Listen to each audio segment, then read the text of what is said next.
Hello, myself Shushobhan Chatterjee, Assistant Professor of Sri Ramakrishna Institute of Science and Technology, is now going to present a lecture on FMS, that is Flexible Manufacturing System. So before going to Flexible Manufacturing System, we have to know what is CIMS. The full form of CIMS is Computer Integrated Manufacturing System. Now, if we look at this graph, this x-axis is presenting this part variety, and this y-axis is presenting the production volume here.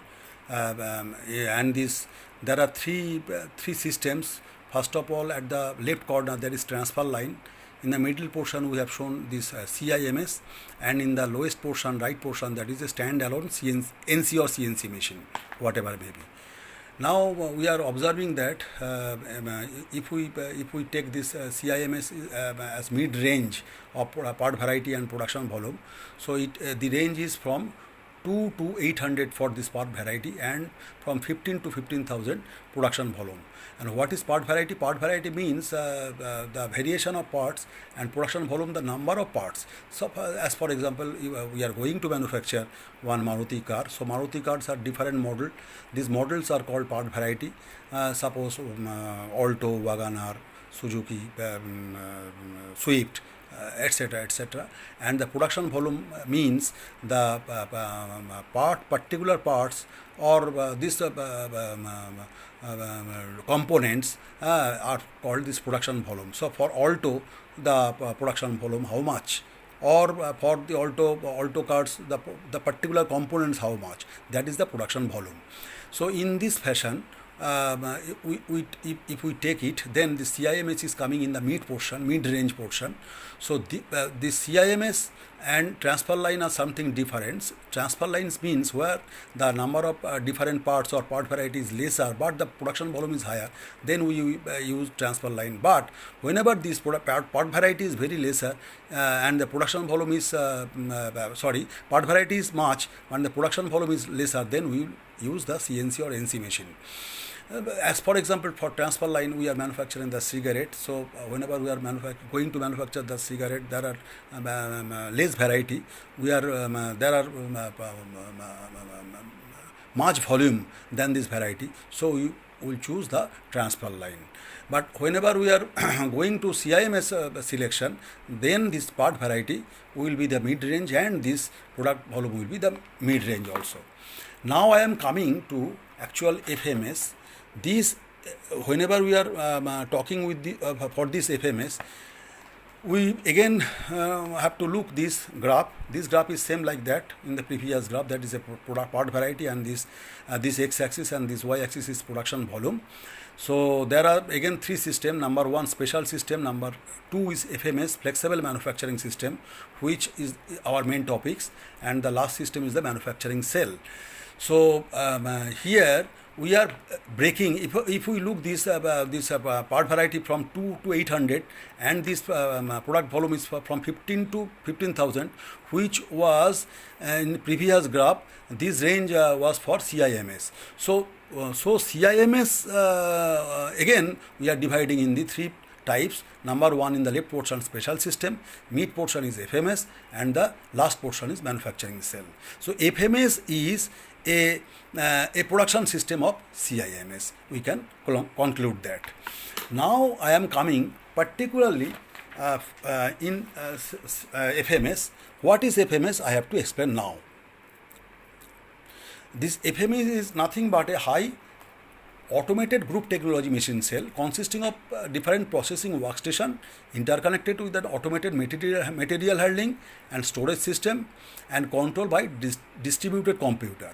So what is group technology? Group technology is nothing but to make a group as per the configuration or operation process of the component in manufacturing system. And let us example for the automobile car. If we take the gears, flywheel, or the this clutch, these round jobs and which have some thickness that are in same group.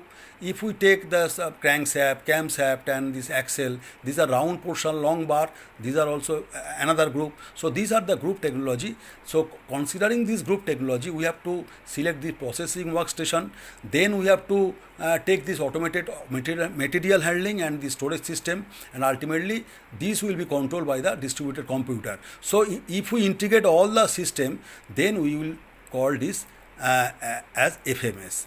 Now, definitely the FMS has two parts. One is hardware system and another is software system.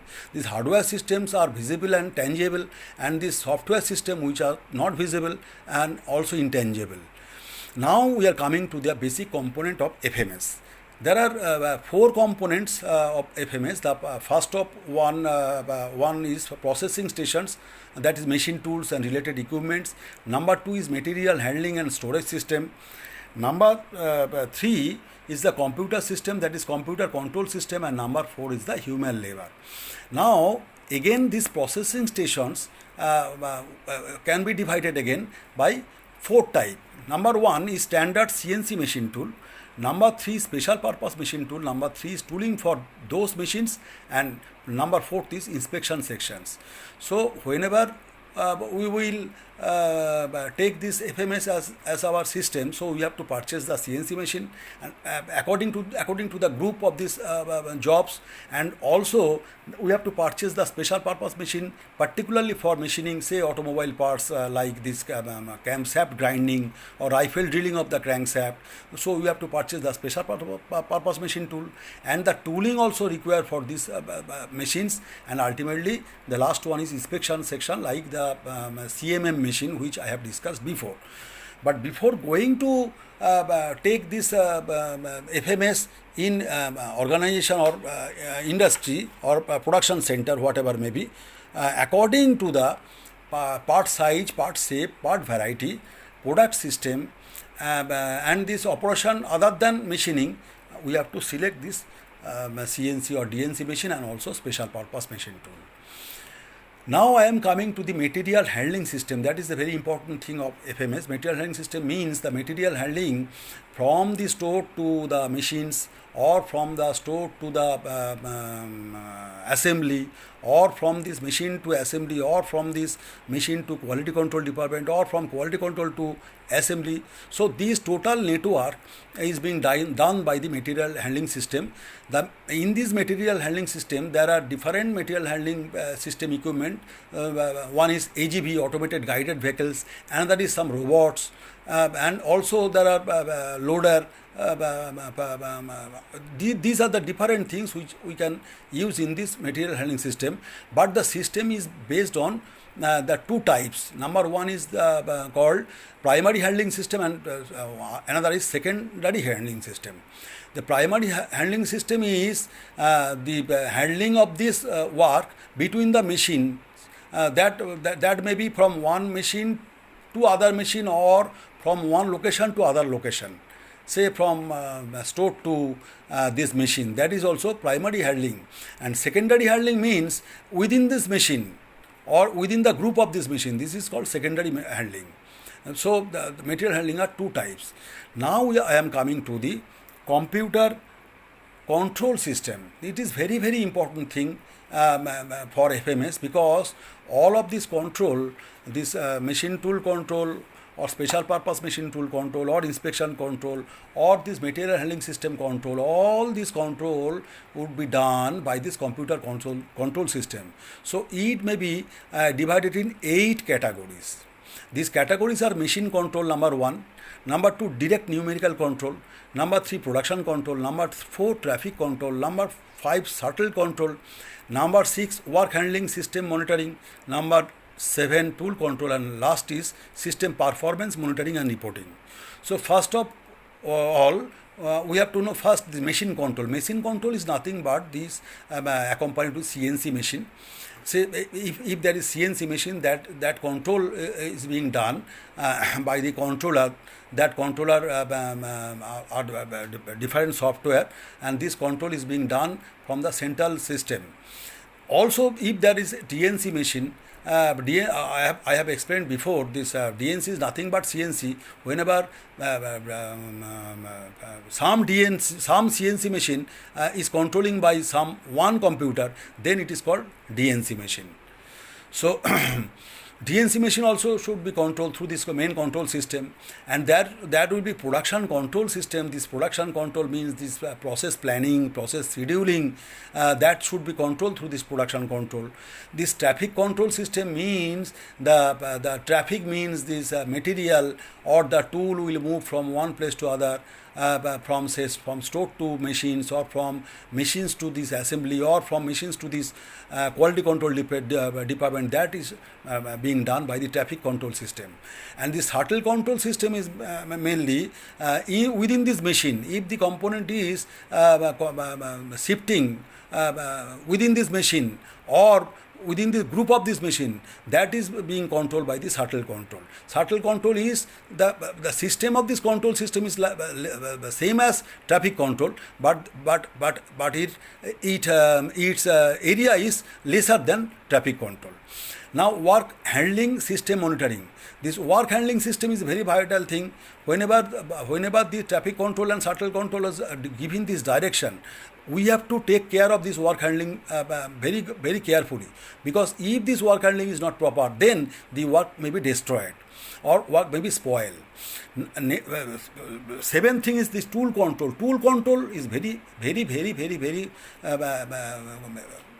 accurate, should be accurate, and if this tool control is not good in proper manners, then the accident may be happen, or the job may be spoiled after few operations. So this tool control we have to look very cautiously.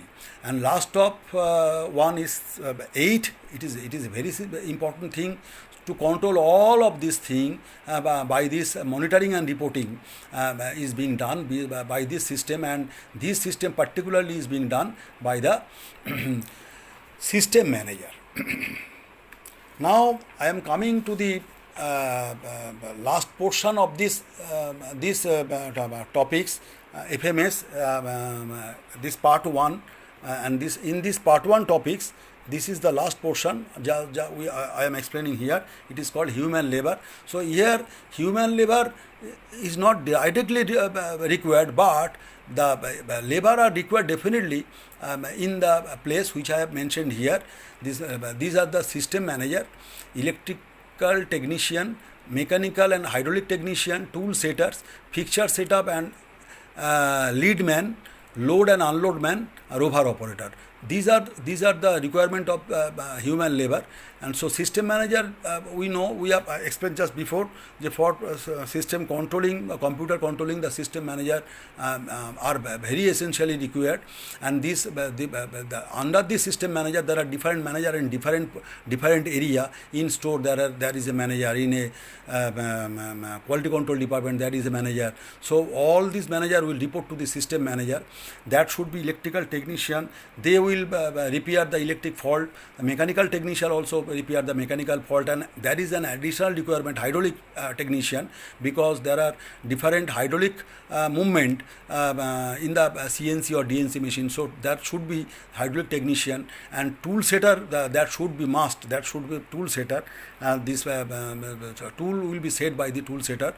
And fixture setup and lead man, they are also required very much in this FMS technology. The fixture is nothing but to fix the job, and sometimes the jigs are required also. So jigs and fixture setup man are required very much. Loading and unloading man are required in the primary place and also the final place, and also in midway of these different systems, the loading and unloading man are required. And last this rover operator, that means the material handling systems which are going there are requirement of some rover operator. So this forklift operator, that are required here also.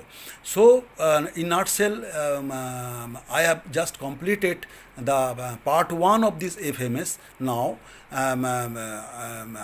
in this latter portion I shall discuss regarding this part 2 of this FMS, where I shall explain the different type of layout, where and this suitability of this FMS system, and also the advantage and disadvantage of the FMS system.